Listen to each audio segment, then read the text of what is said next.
Now, fair Hippolyta, our nuptial hour draws on apace. 4 happy days brings in another moon. But oh, methinks how slow this old moon wanes. She lingers my desires like to a stepdame or a dowager, long withering out a young man's revenue. For days will quickly steep themselves in night. For nights will quickly dream away the time, and then the moon, like to a silver bow new bent in heaven, shall behold the night of our solemnities. Go, Philostrate, stir up the Athenian youth to merriment. Awake the pert and nimble spirit of mirth. Turn melancholy forth to funerals. The pale companion is not for our pomp. Hippolyta, I wooed thee with my sword, and won thy love by doing thee injuries. But I will wed thee in another key, with pomp, with triumph, and with reveling. Happy be Theseus, our renowned duke. Thanks, good Aegeus. What's the news with thee? Full of vexation come I, with complaint against my child, my daughter, Hermia. Stand forth, Demetrius. My noble lord, this man hath my consent to marry her. Stand forth, Lysander. And, my noble lord, this man hath bewitched the bosom of my child. Thou, Lysander, thou hast given her rhymes and interchanged love tokens with my child. With cunning hast thou filched my daughter's heart, and turned her obedience, which is due to me, to stubborn harshness. And, my gracious duke, be it so she will not consent to marry before your grace. I beg the ancient privilege of Athens, as she is mine, I may dispose of her, which shall either be to this gentleman, or to her death, according to our law, immediately provided in this case. What say you, Hermia? Be advised, fair maid. To you your father should be as a god, one who composed your beauties, yea, and one to whom you are but as a form in wax, by him imprinted, and within his power to leave the figure or disfigure it. Demetrius is a worthy gentleman. So is Lysander. In himself he is, and in that kind wanting your father's voice, the other must be held the worthier. I would my father looked but with my eyes. Rather your eyes must with his judgment look. I do entreat your grace to pardon me. I know not by what power I am made bold, nor how it may concern my modesty, in such a presence here to plead my thoughts. But I beseech your grace that I may know the worst that may befall me in this case if I refuse to wed Demetrius. Either to die the death, or to abjure forever the society of men. Therefore, fair Hermia, question your desires, know of your youth. Examine well your blood. Whether you yield not to your father's choice, you can endure the livery of a nun. For I, to be in shady cloister mewed, to live a barren sister all your life. So will I grow, so live, so die, my lord, ere I will yield my virgin patent up unto his lordship, whose unwished yoke my soul consents not to give sovereignty. Take time to pause, and by the next new moon, the sealing day betwixt my love and me, for everlasting bond of fellowship, upon that day, either prepare to die for disobedience to your father's will, or to wed Demetrius, as he would, or on Diana's altar to protest for austerity and single life. Relent, sweet Hermia, and Lysander, you'd like craze a title to my certain right. You have her father's love, Demetrius. Let me have Hermia's. Do you marry him? Scornful Lysander, true, he hath my love, and what is mine I render unto him, and she is mine, and all my right I do estate unto Demetrius. I am, my lord, as well derived as he as well possessed. My love is more than his. My fortunes every way has fairly ranked, if not with vantage, as Demetrius, and which is more than all these boasts can be. I am beloved of beauteous Hermia. Why shouldn't I then prosecute my right? And Demetrius, I'll vouch it to his head, made love to Netter's daughter, Helena, and won her soul. And she, sweet lady, dotes, devoutly dotes in idolatry upon this spotted and constant man. I must confess I have heard as much, and with Demetrius thought to have spoke thereof, but being overfull of self-affairs, my mind did lose it. But Demetrius come, and Aegeus come also. You shall go with me. I have some private schooling for you both. For you, fair Hermia, look you arm yourself to fit your fancies to your father's will, lest the law of Athens yields you up, which by no means we may extenuate to death or to a vow of single life. Come, my Hippolyta, what cheer, my love?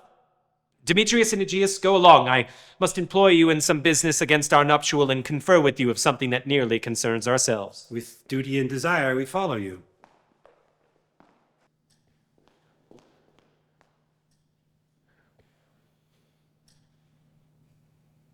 How now, my love? Why is your cheek so pale? How chance the roses there do fade so fast? Be like for want of rain, which I could well beteen them from the tempest of my eyes. Ay me! For aught that I could ever read, could ever hear by tale or history, the course of true love never did run smooth. But either it was different in blood, Oh, cross, too high to be enthralled to low. or else was grabbed in respect of years, Oh, spite, too old to be engaged to young. or else it stood upon the choice of friends, Oh, hell to choose love by another's eyes. or if there were a sympathy in choice. War, death, or sickness did lay siege to it, making it momentary as a sound, swift as a shadow, short as any dream. If then true lovers have been ever crossed, it stands as an edict in destiny. Then let us teach our child patience, because it is a customary cross. A good persuasion.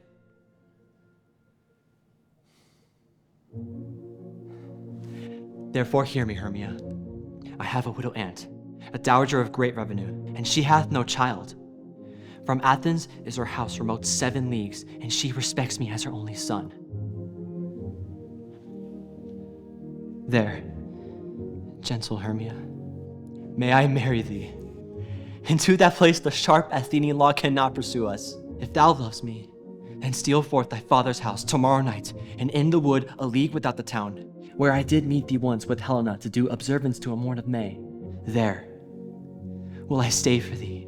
My good Lysander, I swear to thee by Cupid's strongest bow, by the best arrow with the golden head, by the simplicity of Venus's doves, by that which kniteth souls and prospers loves, by all the vows that ever men have broke, in number more than ever women spoke, in that same place thou hast appointed me, tomorrow truly will I meet with thee. Keep promise, love.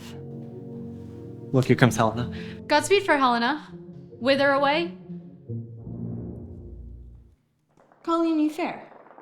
That fair again unsay. Demetrius loves your fair.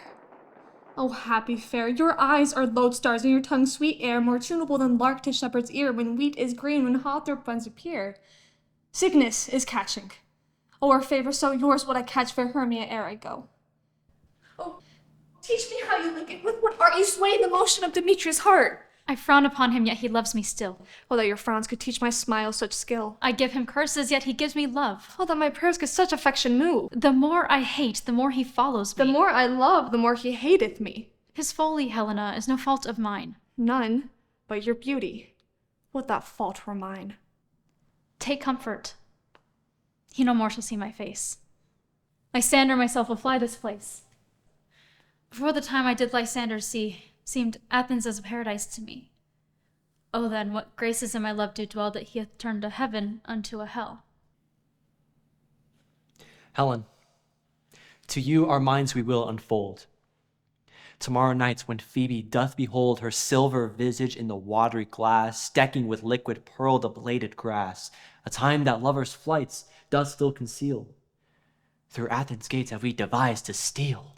And in the wood, where often you and I upon faint primrose beds were wont to lie, emptying our bosoms with our counsel sweet, there my Lysander and myself shall meet, and thence from Athens turn away our eyes to seek new friends in stranger companies. Farewell, sweet playfellow. Pray thou for us, and good luck grant thee thy Demetrius. Keep word, Lysander. We must starve our sight from lovers' food tomorrow deep midnight. I will, my Hermia.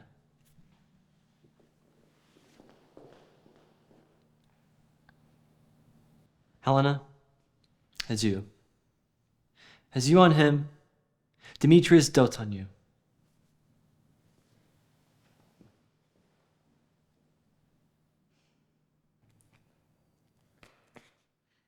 How happy some or other Sem can be!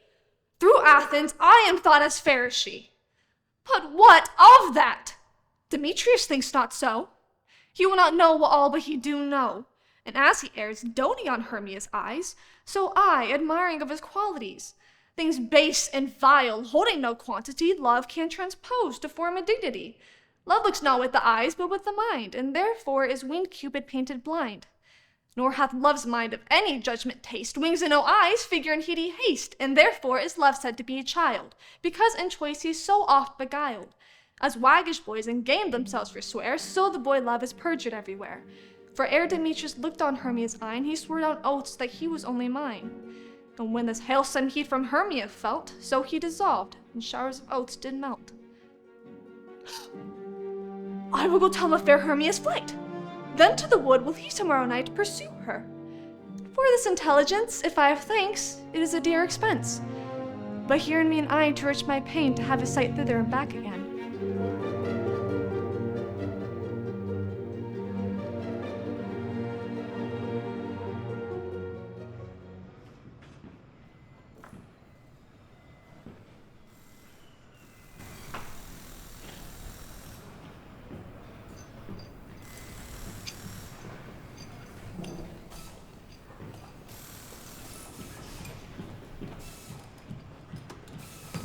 Is all our company here? You were best to call them generally, man by man, according to the script.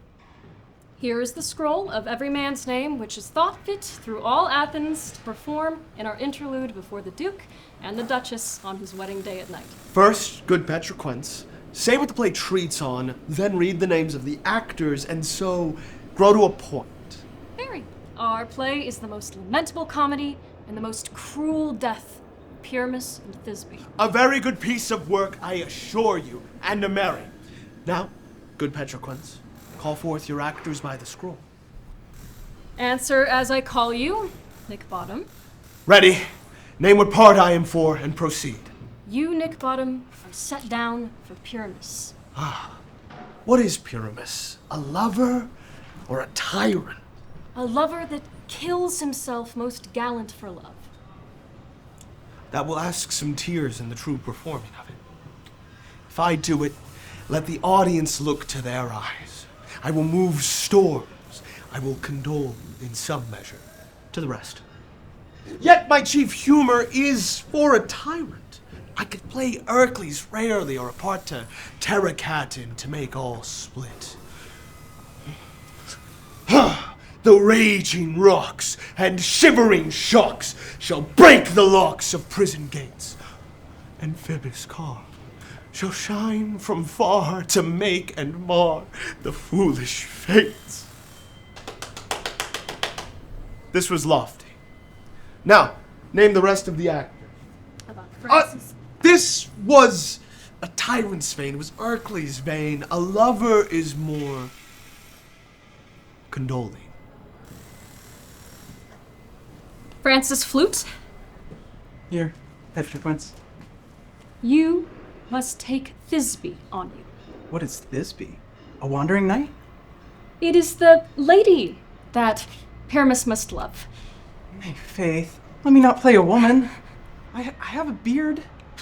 Coming. That's all one. You shall play in a mask, and you will speak as small as you will. And I may hide my face, let me play Thisbe too. I'll speak in a monstrous little voice.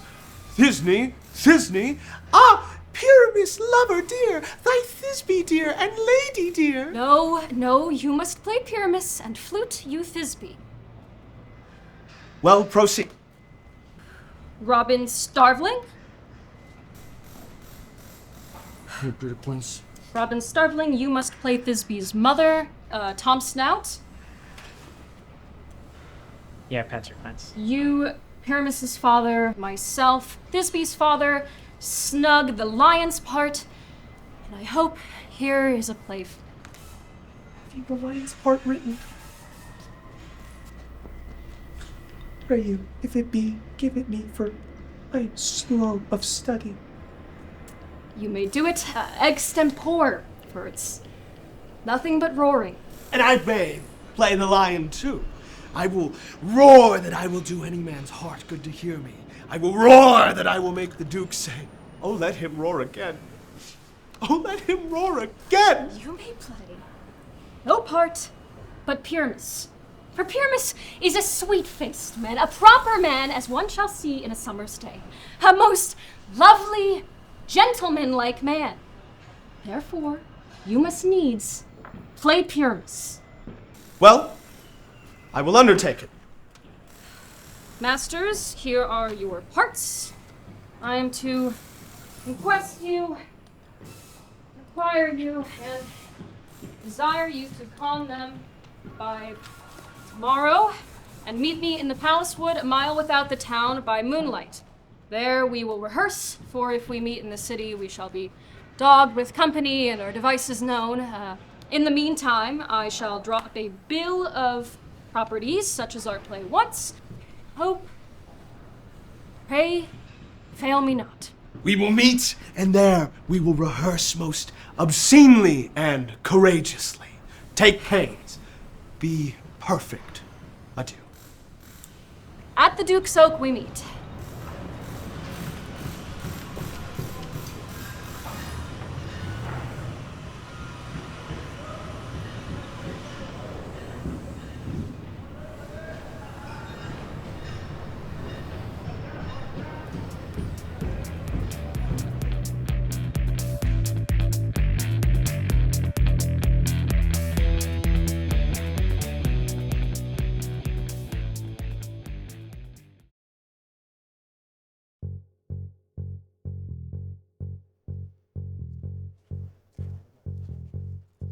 Out now, spirit. Whither wander you? Over hill, over dale, thoroughbush, thoroughbriar, over park, over pale, thorough flood, thorough fire. I do wander everywhere, swifter than the moon's sphere, and I serve the fairy queen, to do her orbs upon the green. The cowslips tall her pensioners be, in their gold coats spots you see. Those be rubies, fairy favors, in those freckles live their savors. I must go seek some dewdrops here, and hang a pearl in every cowslip's ear. Farewell, thou lob of spirits, I'll be gone. The queen and all her elves come here anon. The king doth keep his revels here tonight. Take heed the queen come not within his sight. For Oberon is passing fell in wrath, for that she, as her attendant, hath a lovely boy stolen from an Indian king. She never had so sweet a changeling. And jealous Oberon would have the child. Might have his train to trace the forest well. But she perforce withholds the loved boy, crowns him with flowers and makes him all of her joy. And now they never meet in grove or green, by fountain clear spangled starlight sheen. But they do square. Their older elves for fear creep into acorn cups and hide them there. Either I mistake your shape in making quite, or you are that shrewd and knavish sprite called Robin Goodfellow. Are you not he? Thou speakest aright. I am that merry wonder of the night. But room fairy, here comes Oberon. And there my mistress. Would that he were God.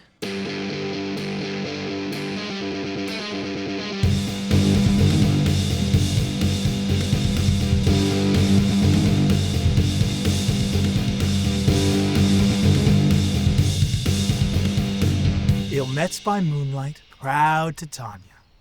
What jealous Oberon? Fairies, skip hence. I have forsworn his bed and company. Tarry, rash wanton, am not I thy lord? Then I must be thy lady. But I know when thou hast stolen away from fairyland, and in the shape of Corin, sat all day playing on pipes of corn and versing love to amorous Phillida. Why art thou here? Come from the farthest steep of India, but that, forsooth, the bouncing Amazon. Your buskin mistress and your warrior love to Theseus must be wedded. And you come to give their bed joy and prosperity? How canst thou thus for shame, Titania? Glance at my credit with Hippolyta, knowing I know thy love to Theseus. These are the forgeries of jealousy. And never, since the middle summer spring, met we on hill, on dale, forest, or mead, by paved fountain, or by rushy brook, or in the beached margin of the sea, to dance our ringlets to the whistling winds. But with thy brawls thou hast disturbed our sport. Therefore the winds, piping to us in vain, as in revenge, sucked up from the sea contagious fogs. The human mortals want their winter here. No night is now with him nor carol blessed, therefore the moon, the governess of floods, pale in her anger, washes all the air, that rheumatic diseases do abound. And through this distemperature, we see the seasons alter Hoary-headed frosts fall on the fresh laps of the crimson rose. And on old Heim's thin and icy crown, an odorous chaplet of sweet summer buds is, as in mockery, set. The spring, the summer, childing autumn, angry winter, change their wonted liveries and the mazed world. And by their increase, now knows not which is which. This same progeny of evils comes from our debate, from our dissension. We are their parents and original. Do you amend it then? It lies in you. Why should Titania cross her Oberon? I do but beg a little changeling boy to be my henchman. Set your heart at rest. The fairyland buys not the child of me. His mother was a votress of my order, and in the spiced Indian air by night full often hath she gossiped by my side, and sat with me on Neptune's yellow sands. But she, being mortal, of that boy did die. And for her sake, I do rear up her boy, and for her sake, I will not part with him. How long within this wood intend you stay? Perchance till after Theseus' wedding day. If you will go patiently in our round and see our moonlight revels, go with us. If not, shun me, and I will spare your haunts. Give me that boy. I will go with you. Not for thy fairy kingdom. Fairies, away. We shall chide downright if I longer stay. Well, go thy way. Thou shalt not from this grove till I torment thee for this injury. My gentle Puck, come hither. Thou rememberest since once I sat upon a promontory and heard a mermaid on a dolphin's back, uttering such dulcet and harmonious breath that the rude sea grew civil at her song, and certain stars shot madly from their spheres to hear the sea maid's music. I remember. That very time I saw, thou couldst not, flying between the cold moon and the earth, Cupid, all armed. Certain aim he took at a fair vessel, thrown it by the west, and loosed his love shaft smartly as if to pierce 100,000 hearts. But I might see young Cupid's fiery shaft, quenched in the chaste beams of the watery moon, and the imperial voitress pass it on in maiden meditation fancy free. Yet marked I where the bolt of Cupid fell.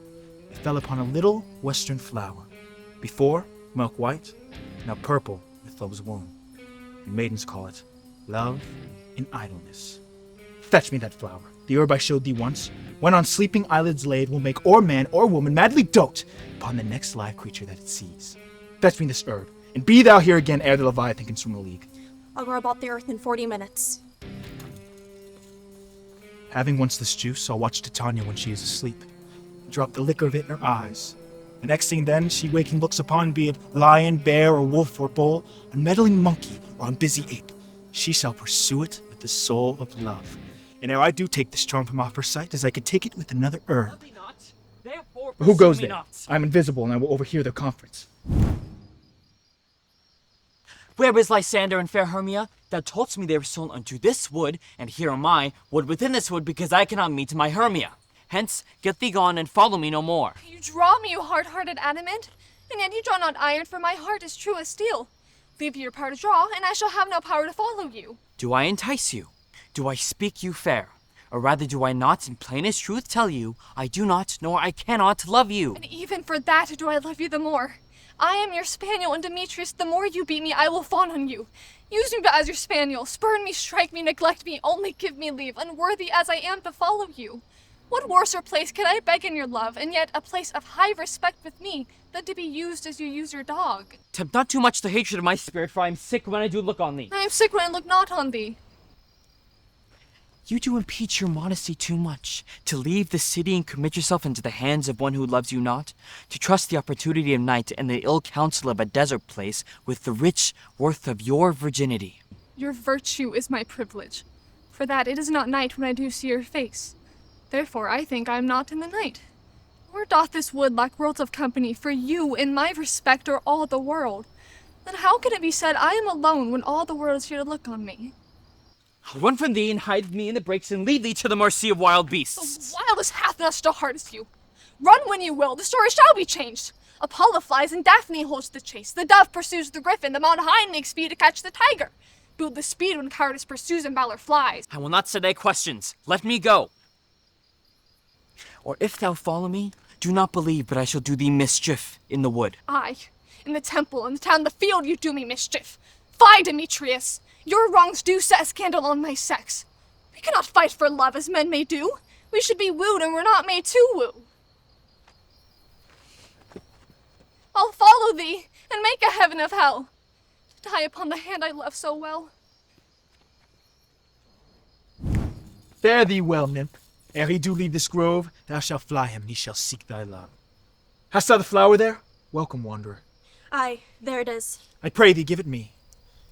I know a bank where the wild thyme blows, where the oxlips and the nodding violet grows, quite over-canopied with luscious woodbine, with sweet musk roses and with elegant thyme. There Titania sleeps some time of the night, lulled in these flowers with dances into light, and there the snake throws her enameled skin, weed wide enough to wrap a fairy in. And with the juice of this I'll streak her eyes and make her full of hateful fantasies. Take thou some of it, and seek through this grove. A sweet Athenian lady is in love with a disdainful youth. Anoint his eyes, but do it when the next thing he espies may be the lady. Thou shalt know the man by the Athenian garments he hath on. Effect it with some care, that he may prove more fond on her than she upon her love. And look thou, meet me ere the first cock crow. Fear not, my lord, your servant shall do so.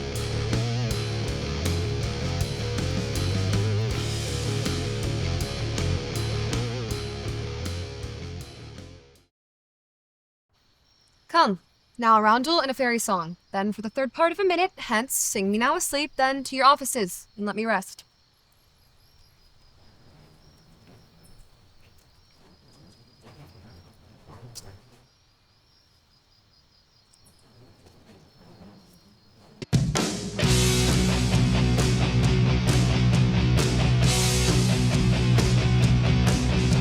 Spotted snakes with a double tongue, thorny hedgehogs be not seen, newt and blind worms do no wrong. Come not near our fairy queen. Hello now with melody. Lullaby, lullaby, singing our sweet lullaby. Lullaby, lullaby, never harm nor spell nor charm. Come our lovely lady night, so good night with lullaby. Come on here, our fairy queen. Hello now with melody. Lullaby, lullaby, singing our sweet lullaby. Lullaby, lullaby. Mustard seed. Cobweb. Moth. Peas blossom. Hello now with melody. Lullaby, never harm nor spell nor charm. Lullaby.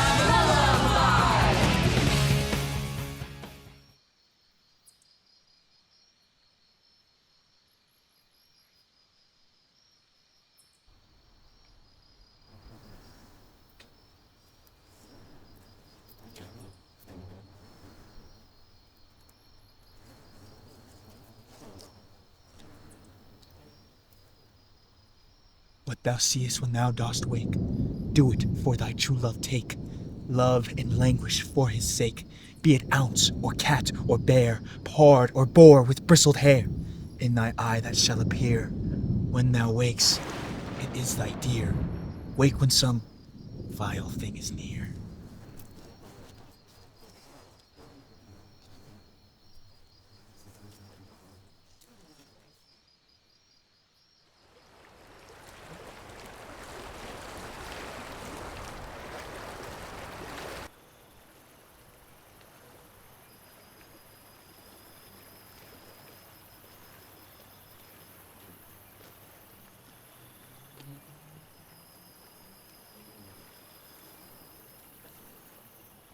Fair love, you faint with wandering in the wood.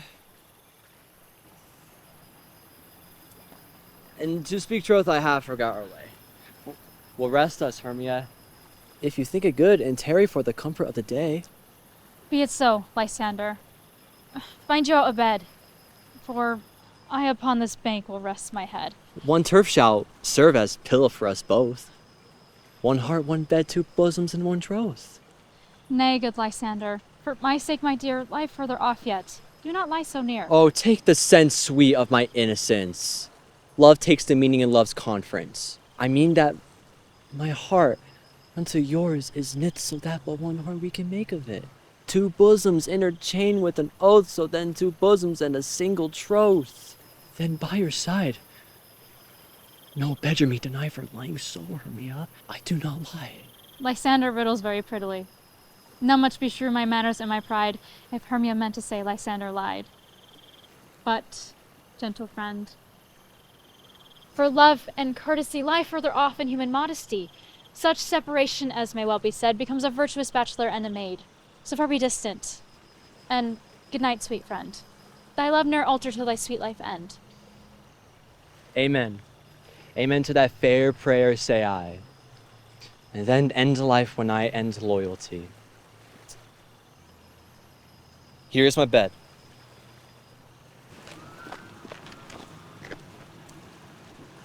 Sleep give thee all is rest. With half that wish, the wisher's eyes be pressed.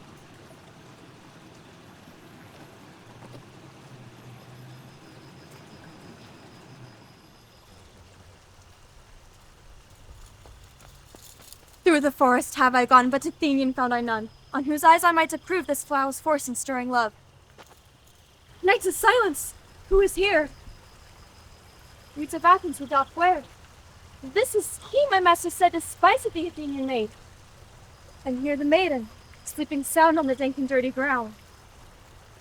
Pretty soul, she durst not lie near this lack love, this kill courtesy. Churl upon your eyes I throw all the power this charm doth owe. When thou wakes, let love forbid, sleep his seat on thy eyelid. So wake when I am gone, for I must now to Oberon. Stay, though thou kill me, sweet Demetrius. I charge thee hence and do not haunt me thus! Wilt thou directly leave me? Do not so! Stay on thy peril, I alone will go. Oh, I'm out of breath in this fond chase. The more my prayer, the lesser is my grace. Is Hermia, wheresoe'er she lies, for she hath blessed and attractive eyes. Who came her eyes so bright? Not with soft tears, so my eyes are oftener washed than hers. No, no, I am as ugly as a bear, for beasts that make me run away for fear. Therefore no marvel though Demetrius do as a monster fly in my presence thus. What wicked and dissembling glass of mine made me compare with Hermia's fiery eye? But who is here? Lysander. On the ground? Dead or asleep? There's no blood. No wound. Lysander! If you live, good sir, awake. And run through fire I will for thy sweet sake. Transparent Helena, nature shows art that through thy bosom makes me see thy heart. Where is Demetrius? Oh, how fit a word is that vile name to perish on my sword! You can't say so! Lysander, say not so! What though he love your Hermia? Lord, what though? For Hermia still loves you. Then be content. Content with Hermia? No, I do repent the tedious minutes I with her spent. Not Hermia, but Helena I love, who will not change a raven for a dove. The will of man is by his reason swayed, and reason says you are the worthier maid. Wherefore was I to this keen mockery born? When at your hands did I deserve this scorn? Is't not enough? Is't not enough, young man, that I did never, no, no, never can deserve a sweet look from Demetrius' eye, but you must flaunt my insufficiency? Good troth, you do me wrong. Good sooth, you do in such disdainful manner me to woo. But fare you well. First, I must confess, I thought you lord of more true gentleness. That a lady of one man refused should of another therefore be abused.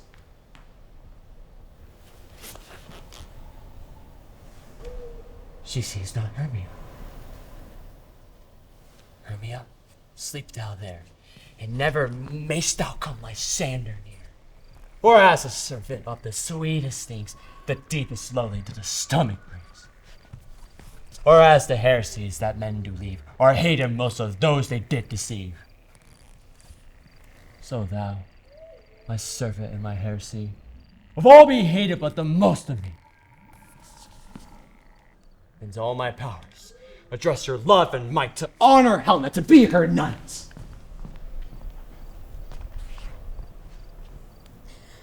Help me, Lysander. Help me.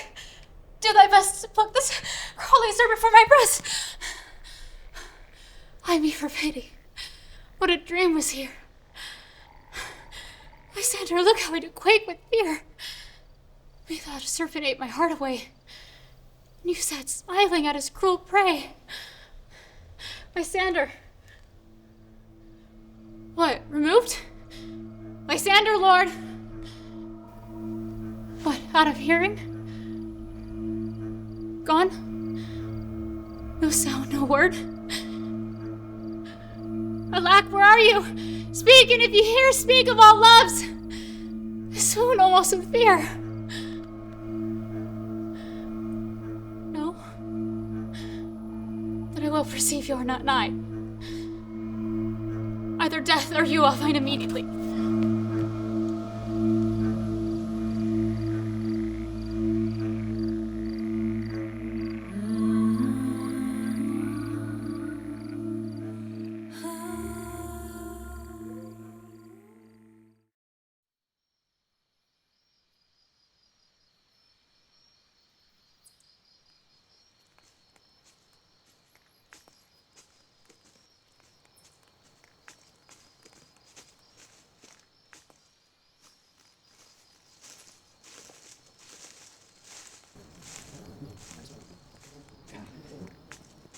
Are we all met?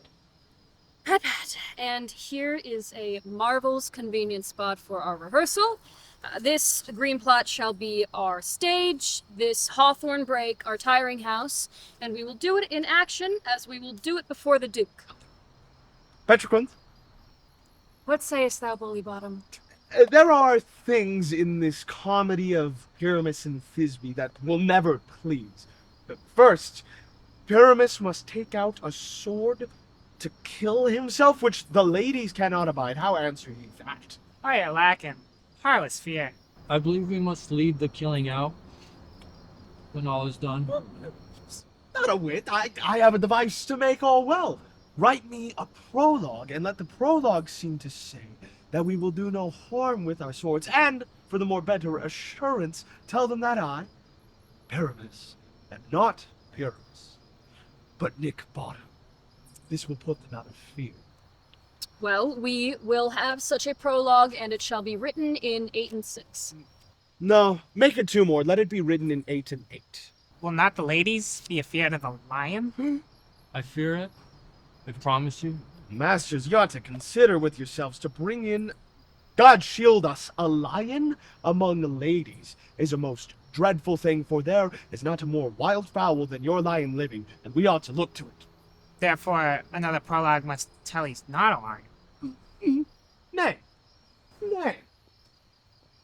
Half his face must be seen through the lion's neck, and he must speak through it, saying thus, or to the same effect, "Ladies, or fair ladies, I would request you, I would entreat you not to fear, not to tremble, my life for yours, if you think I come hither as a lion. No! It were pity on my life. I come as a man as other men are. And there, let him name his name and tell them plainly that he is... Snug. Well, then, it shall be so. But there is 2 hard things. That is, to bring the moonlight into a chamber for, as you know, Pyramus and Thisbe meet by moonlight. Doth the moon shine the night we play our play? A calendar. Look in the almanac. Find out moonshine. Ah, yes, it doth shine that night. Why then, may you leave a casement of the great chamber window where we play open, so that the moon may shine in at the casement. Aye, or else we must have one come and with a bush of thorns and a lantern and say he comes to disfigure or to present the person of moonshine. There is another thing. We must have a wall in the great chamber, for Pyramus and Thisbe, says the story, did talk through the chink of a wall. You can never bring in a wall. What say you, Bottom? Some man or other must present. And let him have some plaster or some loam or some rough cast about him to signify wall. And let him have his fingers thus. And through this cranny shall Pyramus and Thisbe whisper. If that may be, then all is well.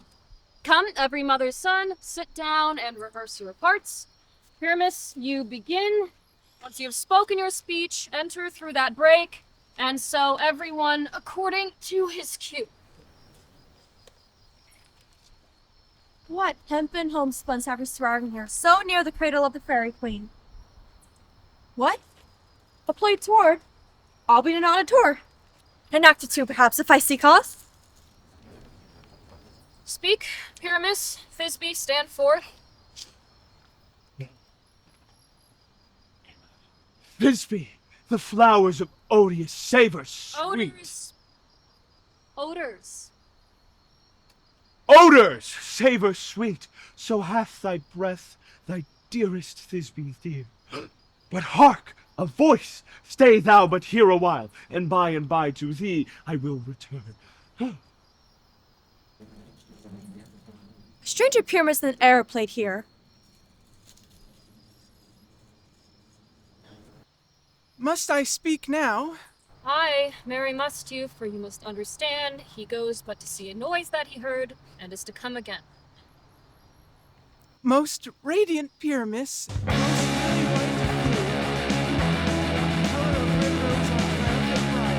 most frisky juvenile and the most lovely too, as truest horse that yet would never tire.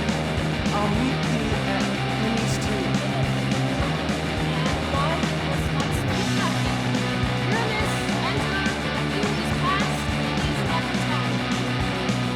As truest horse that yet would never tire.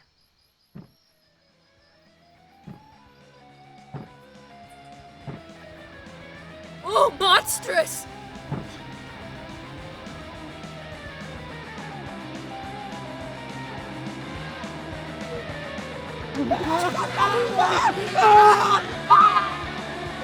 I'll follow you, I'll lead you about around, through bog, through bush, through brake, through briar. Sometime a horse I'll be, sometime a hound, a hog, a headless bear, sometime a fire, and neigh and bark and grunt and roar and burn like horse, hound, hog, bear, fire at every turn.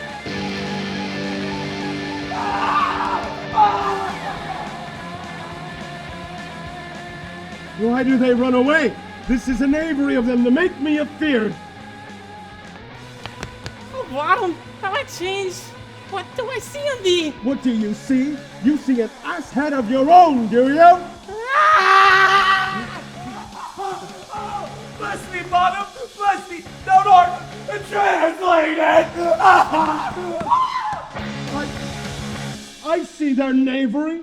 This is to make an ass of me, to fright me if they could. But I will not stir from this place, do what they can. I will sing up and down. I will sing that I am not afraid. The ouzel cock so black of hue, with orange tawny bill, the throstle with his note so true, the wren with little quill. What angel wakes me from my flowery bed? The finch, the sparrow, and the lark, the plain song cuckoo gray, whose full note many a man doth mark, and dare not answer nay. For, indeed, who would give his wit so foolish a bird? Who would give a bird the lie, though he cry, cuckoo, never so? I pray thee, gentle mortal, sing again. Mine ear is much enamored of thy note, so is mine eye enthralled of thy shape. Thy fair virtue's force perforce doth move me, on first view, to say, to swear, I love thee. Well, methinks, mistress, you should have little reason for that, and, well, to say the truth, reason and love do keep little company together nowadays. Thou art as wise as thou art beautiful. Well, not so either, but if I had enough wit to get me out of this wood, I would have enough to serve mine own turn. Out of this wood do not desire to go. Thou shalt remain here, rather thou wilt or no. I am a spirit of no normal rate. The summer still doth tend upon my state, and I do love thee. Therefore, go with me. I will give thee fairies to tend on thee, and they shall fetch thee jewels from the deep and sing when thou in pressed flowers sleep, and I will purge thy mortal grossness so that thou shalt like an airy spirit go. Peace blossom, moth, mustard seed. Ready. And I. And I. Where shall we go? Show kindness and courtesy to this gentleman. Hop at his walks and gambol at his eye. Feed him with apricots and dewberries, with purple grapes, green figs, and mulberries. Nod to him, elves, and do him courtesies. I cry your worship's mercy heartily. I beseech your worship's name. Moth. I should desire you of more acquaintance, good Master Moth. Your name? Peas Blossom. I should desire you of more acquaintance, good Master Peas Blossom. Your name, I beseech you. Mustard Seed. I shall desire you of more acquaintance, good Master Mustard Seed. Come, wait upon him. Lead him to my bower. The moon, methinks, looks with a watery eye. And when she weeps, weeps every little flower. With some laments of enforced chastity. Tie up my lover's tongue. Bring him silently.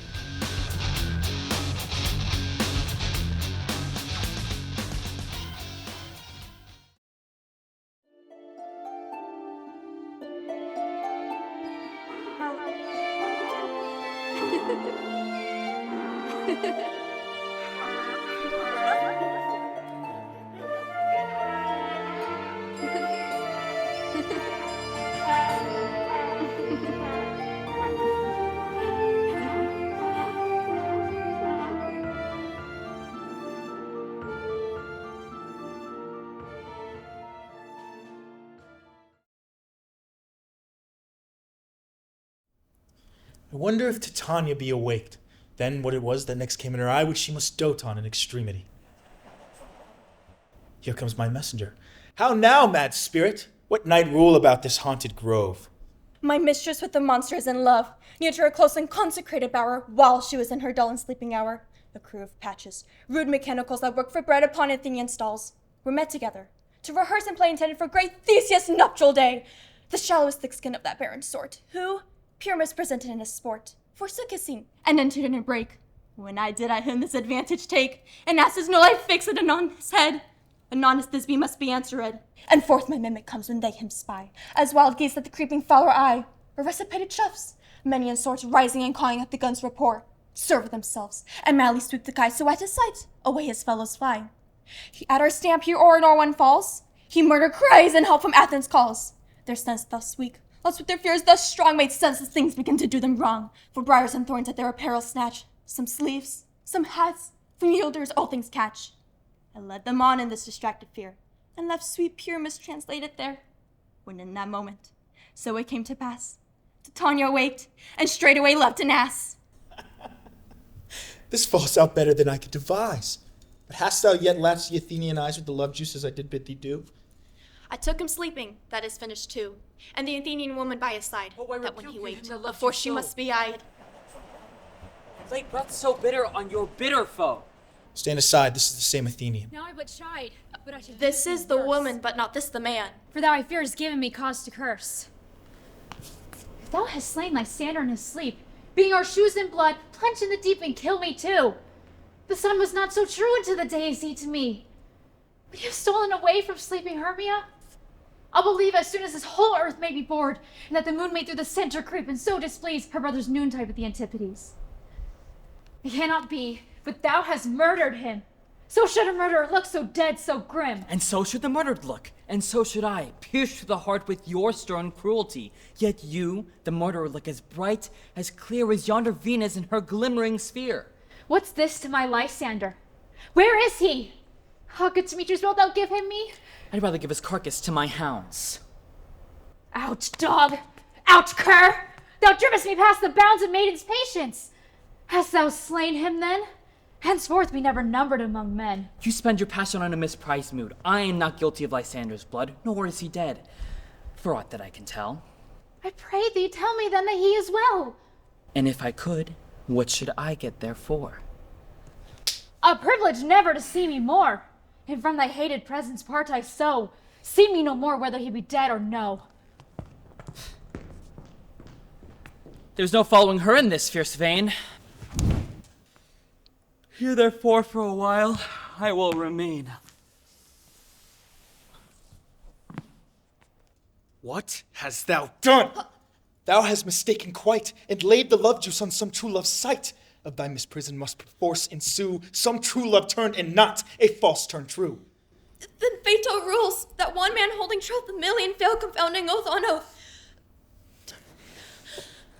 About the wood go swifter than wind, and Helena of Athens look thou find. All fancy sick she is and pale of cheer, with sighs of love that cost the fresh blood dear. By some illusion see thou bring her here. I'll charm his eyes, against she do appear. I go, look how I go, swifter than arrow from the Tartar's bow. Flower of this purple dye, hit with Cupid's archery, seek into apple of his eye. When his love he doth espy, let her shine as gloriously as the Venus in the sky. When thou wakes, if she be by, beg of her for remedy. Captain of our fairy band, Helena is here at hand, and the youth mistook by me pleading for a lover's fee. Shall we their fond pageant see? Lord, what fools these mortals be! Stand aside. The noise they make will cause Demetrius to awake.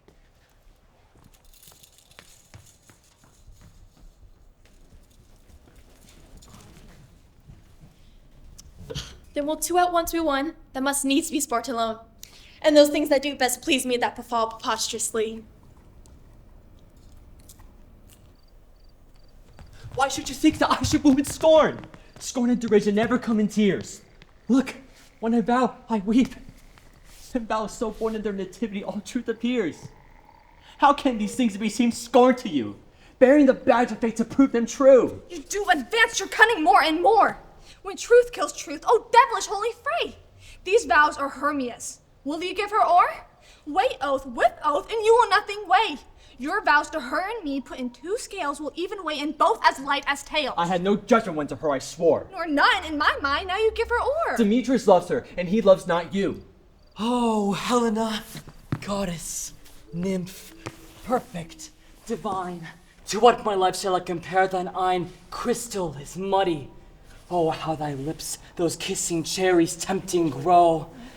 Thy hand, this pure white, congealed white, high tore snow, fain with the eastern wind, turns to a crow when thou holdst up thy hand.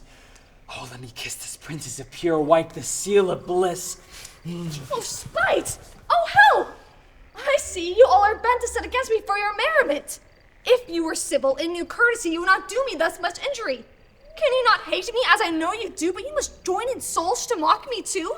If you were men, as men you are in show, you would not use a gentle lady so, to vow and swear and super praise my parts, when I am sure you hate me with your hearts. You both are rivals in love, Hermia, and now both rivals to mock Helena. You are unkind, Demetrius. Be not so, for you love Hermia. This you know I know. And here, with all goodwill, with all my heart in Hermia's love, I yield you up my part. And yours of Helena to me bequeath, whom I do love and will do till my death. Never did mockers waste more idle breath. Lysander, keep thy Hermia, I will none. If e'er I left her, all that love is gone. My heart to her but is guest-wise sojourned, and to Helen it is home returned, there to remain. Look where thy love comes. Yonder is thy dear. Thou art not by mine eye, Lysander found. Mine ear, I thank it, brought me to thy sound. But why unkindly didst thou leave me so? Why should he stay whom love doth press to go? What love could press Lysander from my side? Lysander's love, that would not let him bide fair Helena, who more engilds the night than all yon fiery O's and eyes of light. You speak not as you think. It cannot be. Whoa! She is one of this confederacy! I now perceive they can join all three to fashion this false sport in spite of me. Injurious Hermia, most ungrateful maid! Have you conspired? Have you with these contrived to bait me with this foul derision? Is all the counsel that we two have shared, the sisters' vows, the hours that we have spent when we have chid, the hasty-footed time for parting us, oh, is it all forgot? The school days, friendship, childhood, innocence. It is not friendly, 'tis not maidenly. Our sex as well as I may chide you for, though I alone do feel the injury. I am amazed at your words. I scorn you not. It seems that you scorn me. Have you not set Lysander as in scorn to follow me and praise my eyes and face, and say your other love Demetrius, who even but now did spurn me with his foot, to call me goddess, nymph, divine, and rare, precious, celestial? Wherefore speaks he this to her he hates? And wherefore doth Lysander deny her love so rich within his soul, and tender me forsooth affection, but by your setting on, by your consent? What though I be not so in grace as you, so hung upon with love, so fortunate, but miserable most to love unloved? This you should pity rather than despise. I understand not what you mean by this. Do. Persevere. Counterfeit sad looks, make mouths upon me when I turn my back. Wink each other. Hold the sweet jest up. This sport well carried shall be chronicled. If you have any pity, grace, or manners, you will not make me such an argument. But fare you well. 'Tis partly my own fault, which death or absence soon shall rectify. Stay, gentle Helena. Hear my excuse, my love, my life, my soul. Fair Helena. Oh, excellent. Sweet, do not scorn her so. If she cannot entreat, I can compel. Thou canst compel no more than she entreat. Thy threats have no more strength than her weak prayers. Helen, I love thee. By my life I do. I swear by that which I will lose for thee to prove in falseness as I love thee not. I say I love thee more than he can do. If thou say so, withdraw and prove it too. Quick, come! Lysander, why are you grown so rude? What change is this, sweet love? Thy love?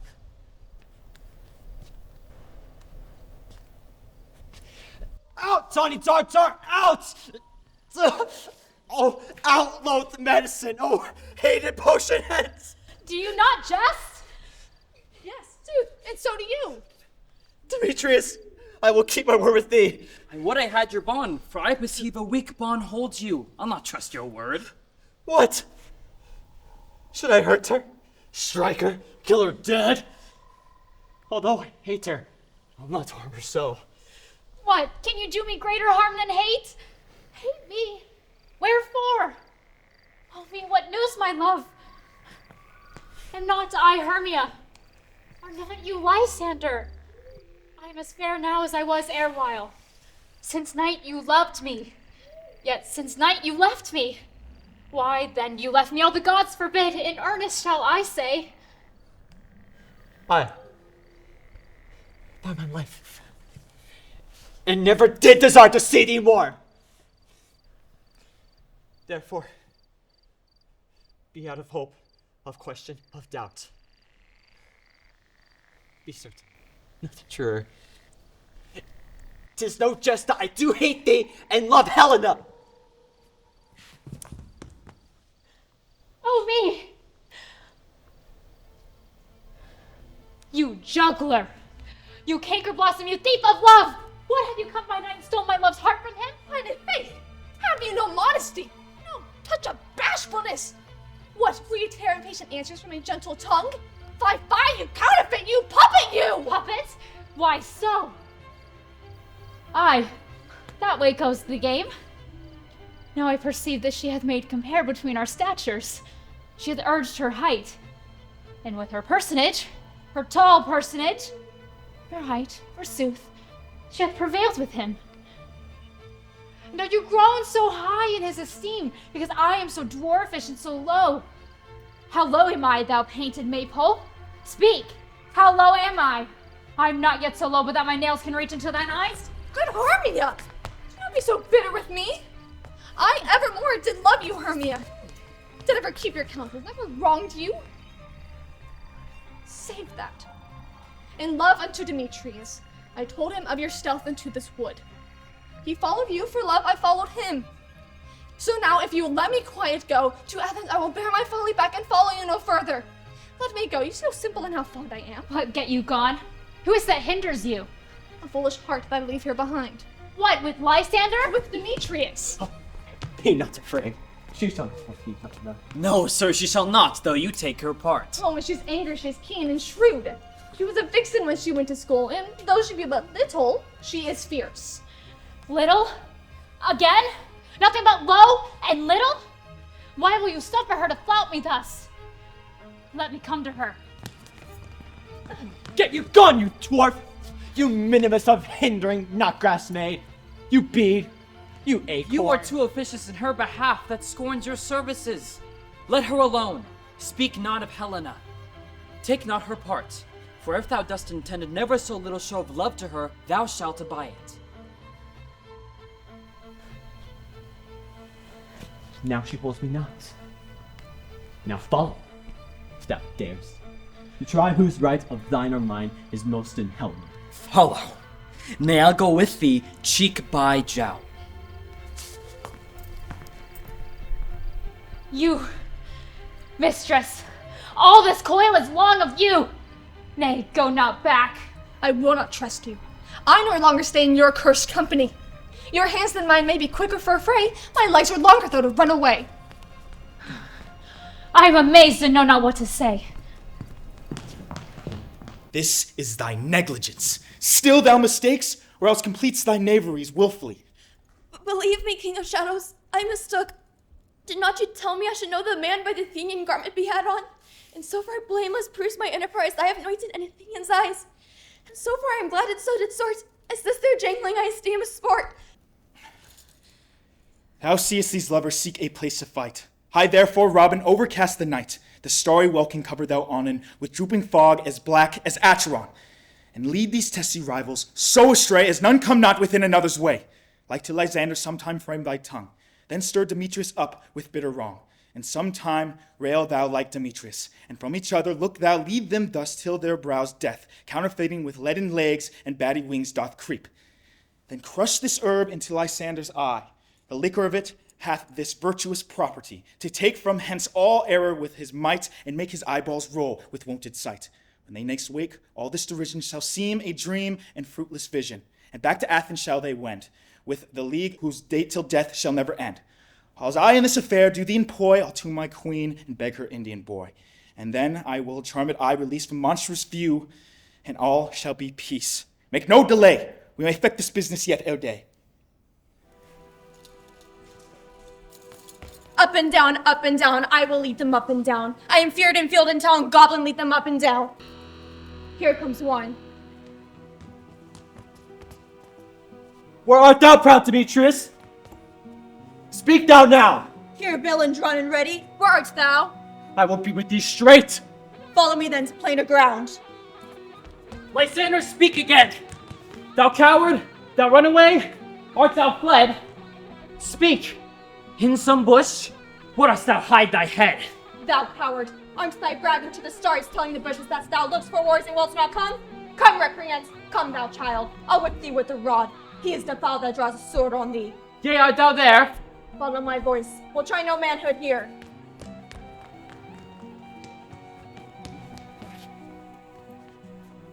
He goes before me and still dares me on. When I come where he calls, then he is gone. The villain is much lighter heeled than I follow fast, but faster he did fly. That fallen in my dark, uneven way. And here will rest me. Come down, gentle thing. Ho, ho, ho! Coward, why comest thou not? Abide me if thou darest. For well I wot thou runs before me, switching every place. I darest not look me and stand in the face. Where art thou now? Nay, then thou mockst me. Thou shalt bite me a deer if ever I see thy face. Now go thy way. Faintness constraineth me to measure out my length on this cold bed. By daylight, expected this. Oh, weary and patient. Oh, long and tedious night. Fade by hour. Shine comfort from east that I may back to Advent by daylight. And these that my poor comfort test. Sleep. Sometimes shall sleep sorrow's eye. Stay me a while from my own. Yet but 3? Come one more. 2 both kinds make up 4. Here she comes, cursed and sad. Cupid is a knavish lad thus to make poor females mad. Never so weary, never so in woe, bedabbled by the dew, and torn with briars. I can no further crawl, no further go. My legs can keep no pace of my desires. Here will I rest me till the break of day. Heaven's shield Lysander, they mean a fray. On the ground sleep sound. I'll apply to your eye, gentle lover's remedy. When thou wakest, thou takest true delight of the sight of thy former lady's eye. In the country proverb known that every man should take his own, in your waking shall be shown. Jack shall have Jill, naught shall go ill. The man shall have his mare again, and all shall be well.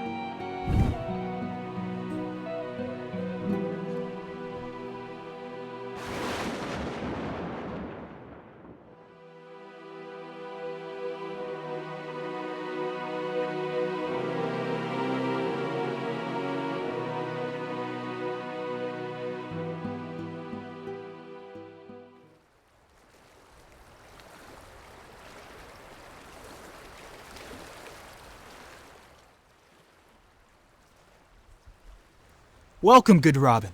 Thou seest this sweet sight? Her dotage now I do begin to pity, of meeting her late behind the wood, seeking sweet favors from this hateful fool. I did upbraid her and fall out with her. When I had at my pleasure taunted her, and she did, in mild terms, beg my patience, I then did ask of her changeling boy, which straight she gave to me, and sent a fairy to bear him to my bower in fairyland. And now that I have the boy, I will undo this hateful imperfection of her eyes. And, gentle Puck, take this transformed scalp from off the head of this Athenian swain, that he awake when the other do, may all to Athens back again repair, and think no more of this night's actions, but as the fierce vexation as a dream. But first, I'll release the fairy queen.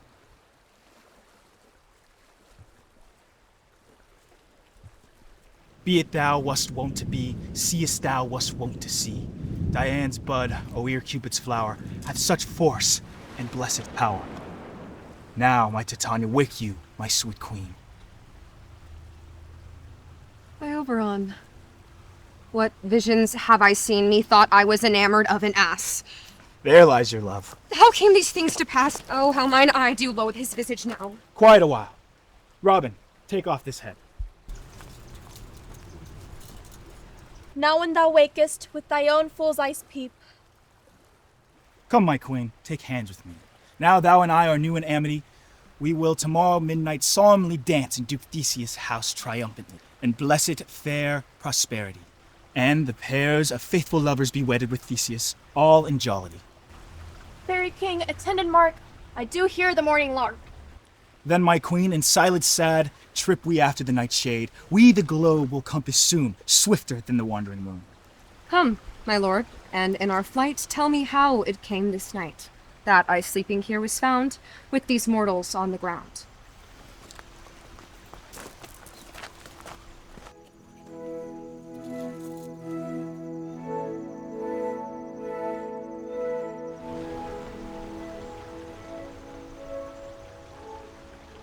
Go, one of you, find out the forester, for now our observation is performed. And since we have the wayward of the day, my love shall hear the music of my hound. Uncouple in the western valley, let them go. Dispatch, I say, and find the forester. We will, my queen, go up to the mountain's top and mark the musical confusion of hounds and echo in conjunction. I was with Hercules and Cadmus once, when in a wood of Crete they bade the bear with hounds of Sparta. Never did I hear such gallant chiding. But soft. What nymphs are these? My lord, Aegeus' daughter here asleep, and this Lysander. This Demetrius is... this Helena, old Netter's daughter Helena. I wonder of their being here together. No doubt they rose up early to observe the rite of May, and hearing of our intent came in here in grace of our solemnity. But speak, Philostrate, is this not the day that Hermia should give answer to her choice? It is, my lord. Good morrow, friends! St. Valentine's is past, but do these wood birds begin to couple now? Pardon, my lord. I pray you all, stand up.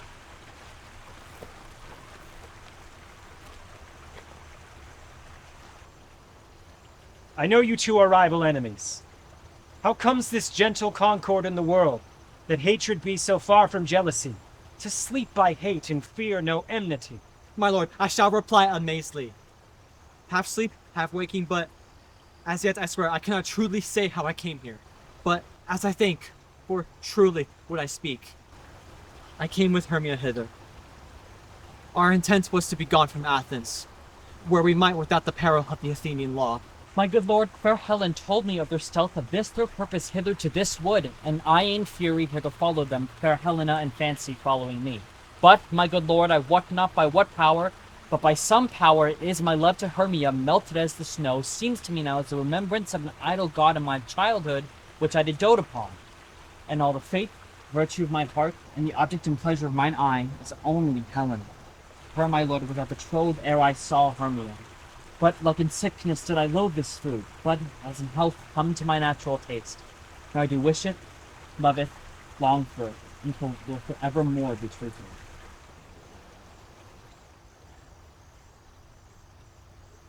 Fair lovers, you are fortunately met. Of this discourse we more will hear anon. And in the temple by and by with us these couples shall be eternally knit. For now the morning is something worn, our proposed hunting shall be set aside. Away with us to Athens, 3 by 3. We'll hold a feast in great solemnity.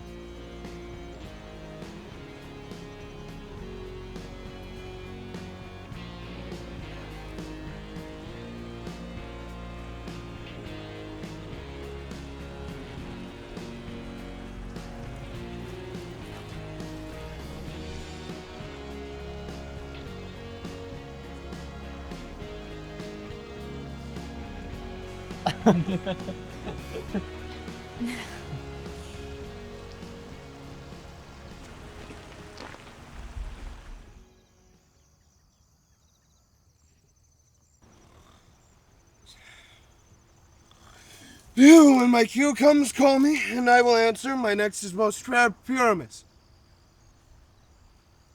Hi-ho!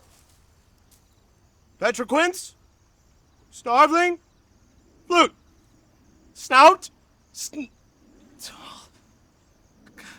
God's my life. Stolen here, hence, and left me asleep.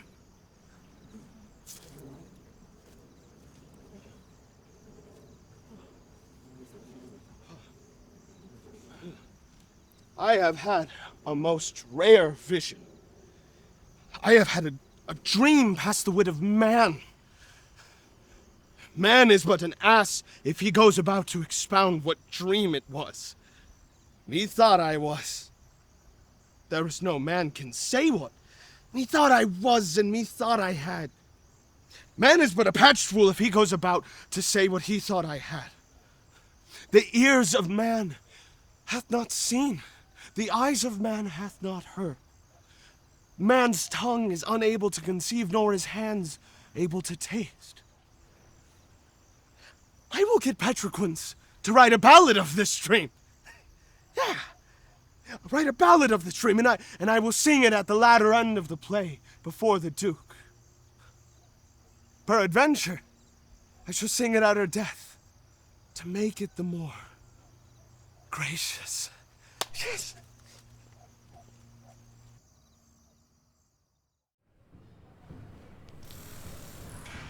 Have you sent to Bottom's house? Is he come home yet? cannot be heard of. Out of doubt, he has been transported. If he come not, then the play is marred. It goes not forward, doth it? It is not possible. You have not a man in all Athens able to discharge Pyramus but he. No, he hath simply the best wit of any handicraftsman in Athens. Yea, and he's the best person, too. And he's a very sweet voice for a paramour. You must say the paragon. A paramour is, God bless us, a thing of naught. Masters, the Duke is coming from the temple. There are 2 or 3 lords and ladies more married. If our sport had gone forward, we had all been made men. Sweet bully bottom. Thus hath he lost 6 pence a day during his life. He could not have escaped 6 pence a day. And the Duke had not given him 6 pence a day, I'll be hanged. He would have deserved it, too. 6 pence a day and Pyramus are nothing. Where are these lads? Where are these hearts? Oh, God. Oh, courageous day. Oh, most happy hour. Masters, I am to discourse wonders, but ask me not what. For if I tell you I am no true Athenian, I will tell you everything right as it fell out. Let us hear it, sweet bottom. Not a word of me. All that I will say is that the Duke hath died. Get your apparel together, good strings to your beards, new ribbons to your pumps. Meet presently at the palace, let every man look over his part. For the short and long is, our play is preferred. Yes, yes. Why? In any case, let this be have clean linen, and let not him that plays the lion pare his nails, for they shall hang out for the lion's claws. And, most dear actors, eat no onions or garlic, for we are to utter sweet breath. And I do not doubt but to hear them say, it is a sweet comedy! Yeah! No more words. Away. Go away.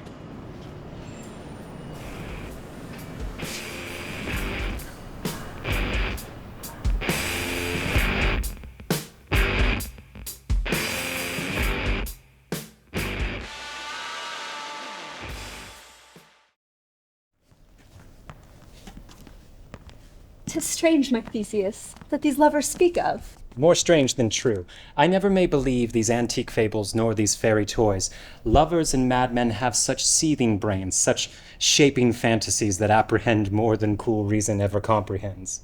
But all the story of the night told over, and all their minds transfigured so together, more witnesseth than fancy's images, and grows to something of great constancy, but howsoever strange and admirable.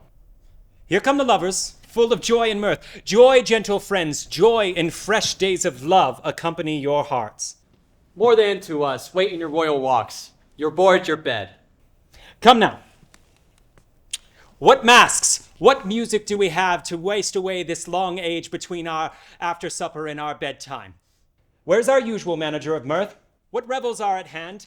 Is there no play to ease the anguish of a torturing hour? Call straight. Here, mighty Theseus. Say, what abridgment have you for this evening? How shall we beguile the lazy time, if not with some delight? There is a brief how many sports are ripe. Make choice of which your highness will see first. The battle with the centaurs, to be sung by an Athenian eunuch to the harp. Will none of that. That have I told my love and glory of my kinsman Hercules. The riot of the tipsy bacchanals, tearing the Thracian singer in their rage. That is an old device. It was played when I from Thebes last came a conqueror. The thrice 3 muses mourning for the death of learning, late deceased in beggary. That is some satire, keen and critical, not sorting for a nuptial ceremony. A tedious brief scene of young Pyramus and his love Thisbe. Very tragical mirth. Tedious and brief. Merry and tragical. Well, that is hot ice and wondrous strange snow. How shall we find the concord of this discord? There is a play, my lord, some 10 words long, which is as brief as I have known a play. But by 10 words, my lord, it is too long, which makes it tedious. For in all the play, there's not one word apt, one player fitted. And tragical, my noble lord, it is, for Pyramus therein doth kill himself, which, when I saw rehearsed, I must confess made mine eyes water, but the more merry tears of passion never shed. What are they that do play it? Hard-handed men that work in Athens here, which never labored in their minds till now. I will hear that play. No, my noble lord, it is not for you. I have heard it over, and it is nothing in the world. I will hear that play, for never anything can be amiss when simplicity and duty do tender it. Go, bring them in, and take your places, ladies.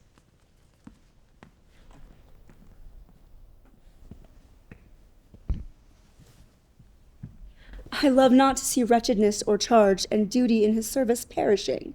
Why, my gentle sweet, you shall see no such thing. He says they can do nothing in this kind. The kind are we to give them thanks for nothing. Where I have come, great clerks have proposed to greet me with premeditated welcomes. When I have seen them shiver and look pale, make periods in the midst of sentences, throttle their practiced accents in their fear, and in conclusion, dumbly broke off, not paying me a welcome. Trust me, sweet, out of this silence did I yet pick a welcome, and read as much from it as the saucy and audacious tongue of eloquence. Love, therefore, in tongue-tied simplicity, in least speak most to my capacity. So please, your grace, the prologue is addressed. Let her approach.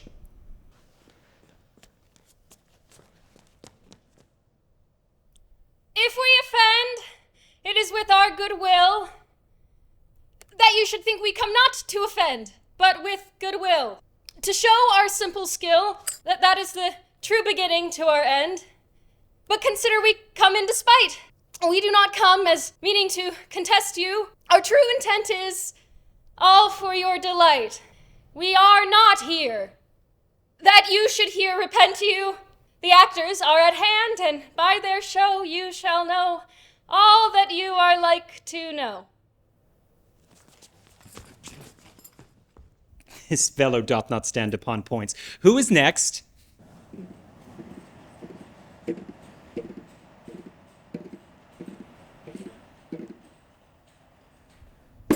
Gentles, perchance you wonder at this show. Wonder on, till truth make all things plain.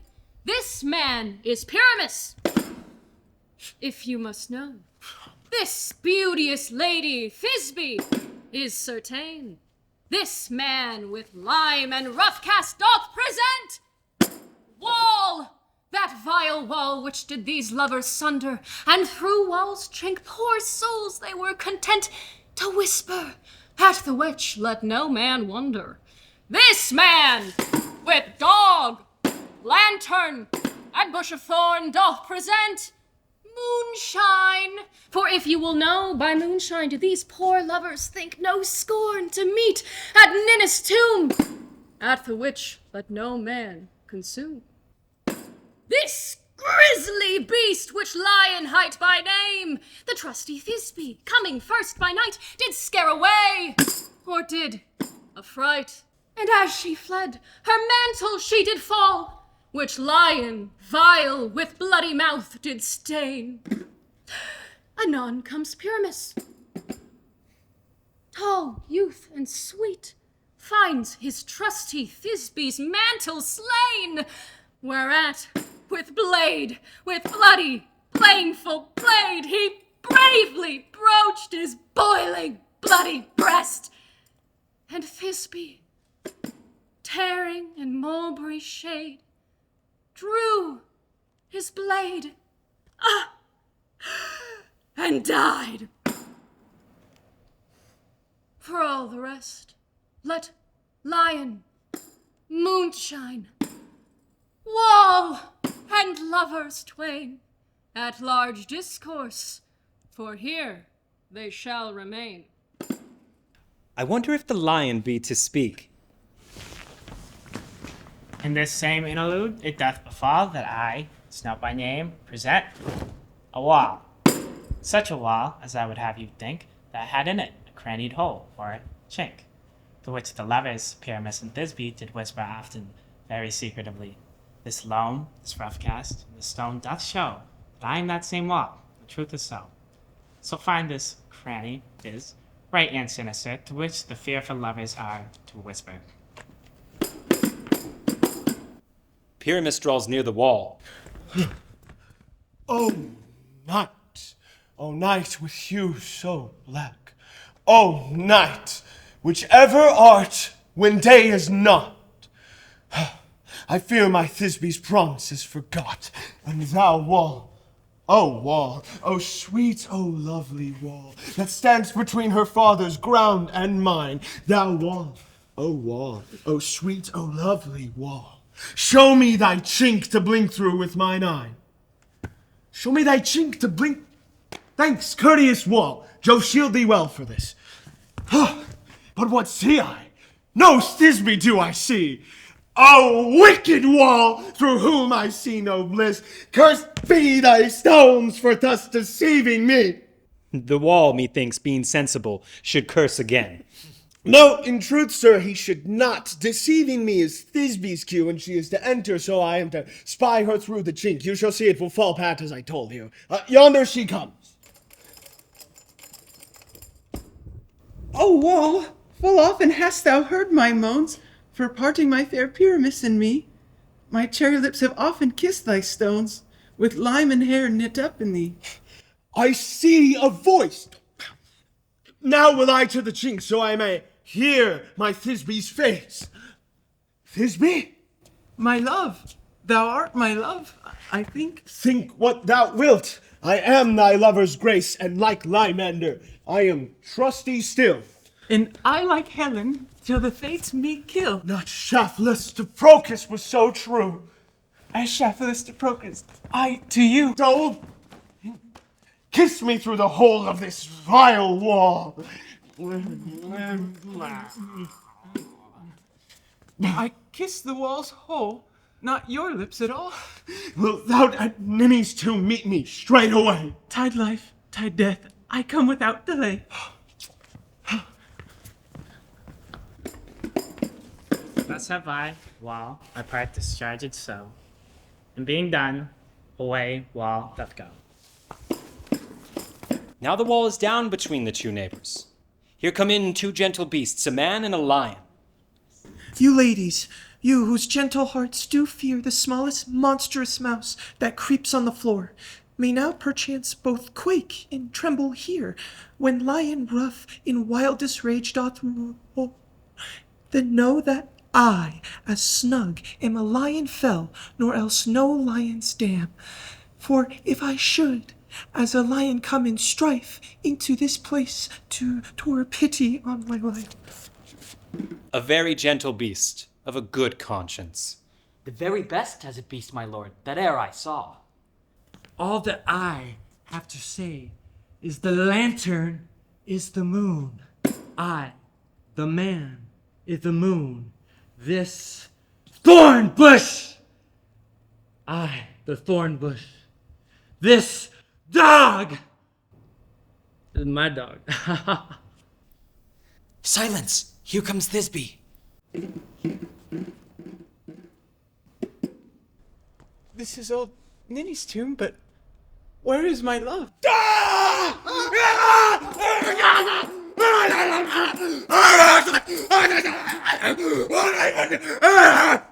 Well roared, lion. Well run, Thisbe. Well shown, moon. Truly the moon shines with a good grace. Well moused, lion. And so the lion vanished. And then came Pyramus. I thank thee, moon, for thy sunny beams. I thank thee, moon, for shining now so bright. For by thy gracious golden glittering gleams, I trust to take of truest Thisbe's sight. But stay! But mark for night, what dreadful dole is here, eyes! Do you see? How can it be? Oh, dainty duck! Oh, dear! It can't be thy mantle, good what? Stained with blood? Approach, ye furies fell! Oh, fates, come, come, come! Cut thread and thrum! Crush, conclude, and quail! Oh, this passion in the death of a near friend would go near to make a man look sad. Oh, wherefore, nature, didst thou lions frame? Since lion vile hath here deflowered my dear witches. No, which was the fairest dame that lived, that liked, that looked with cheer. Come, tears confound, out sword and wound, the pap of Pyramus. I the left pap where the heart doth hop. See, thus die I, thus. Now am I dead, now am I fled, my soul is in the sky. Tongue, lose thy light, moon, take thy flight, and thus die. Die.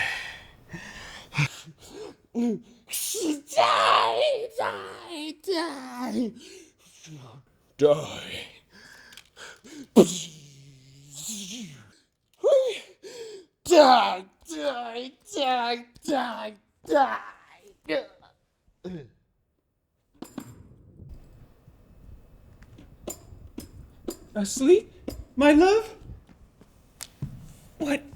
Dead, my dove? Oh, Pyramus, arise! Speak, speak, quite dumb. Dead, dead. A tomb must cover the sweet eyes. These lily lips, this cherry nose, these yellow cowslip cheeks are gone, gone. Oh, sisters three, come to me. With hands as pale as milk, lay them in gore, since you have shore, with shears as thread of silk. Tongue, not a word. Come, trusty sword. Come, blade, my breast imbrue. And farewell, friends. Thus, Thisbe ends. Adieu, adieu, adieu. Moonshine and Lion are left to bury the dead. Aye, and Wall too. No, assure you, the wall is down that parted their fathers. Would it please you to hear an epilogue or see a burgomass dance between two of our company? No epilogue, I pray you, for your play needs no excuse. Never excuse, for when all the players are dead, there needs none to be blamed.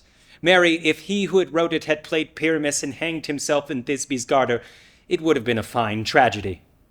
And so it is, truly and very notably discharged. Yes. Go. The iron tongue of midnight hath told 12. Lovers, to bed, 'tis almost fairy time. I fear we may have overslept the coming morn with how much this night we have overwatched. This gross, palpable play hath well beguiled the heavy gait of night. Sweet friends, to bed. A fortnight hold we this solemnity in nightly revels and new jollity. Now the hungry lion roars, and the wolf behows the moon, whilst the heavy ploughman snores all with weary task fordone. Now the wasted brands do glow, while the screech owl screeching loud puts the wrench that lies in woe in remembrance of a shroud. Now it is that time of night that the graves all gaping wide, everyone looks forth his sprite in the churchway paths to glide. And we the fairies, that do run by the triple Hecat's team, from the presence of the sun following the darkness like a dream. Now our frolic, not a mouse shall disturb this house. I am sent with broom before, to sweep the dust behind the door. Swagger down the street with your red lips and funky beat. You better hold your head up to the sky. I'm gonna roll with you till the day I die.